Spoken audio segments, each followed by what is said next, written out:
গাজীপুরে একটি কারখানার পরিবহনে আগুন ধরিয়ে বিক্ষোভ করেছেন শ্রমিকরা।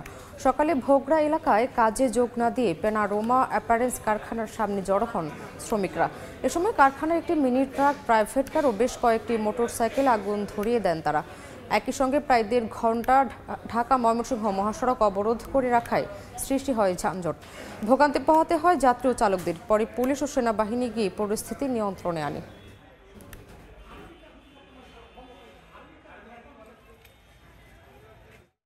একটা ফ্যাক্টরি গড়ে তুলতে কত কষ্ট, কত খরচ, কতভাবে গড়ে তোলা। আমাদের ফ্যাক্টরির অনেক নাম দাম আছে, ফ্যাক্টরি ভালো, এটার নামটা যাতে খারাপ করতে পারে এই জন্য বাইরের কিছু ফ্যাক্টরির দুর্বৃত্তরা এই কাজটা করছে।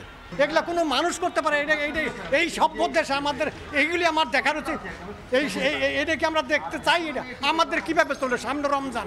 নারী পোশাক শ্রমিক ছিলেন, তিনি পারিবারিক চাপে পড়ে এই গার্মেন্টসে কাজ নিয়েছেন। এটা নিয়ে তাদের পারিবারিক একটা দ্বন্দ্ব ছিল এবং এই পারিবারিক দ্বন্দ্বের জের ধরেই উনি আত্মহত্যার পথটা বেছে নেন এখান থেকে লাফ দিয়ে।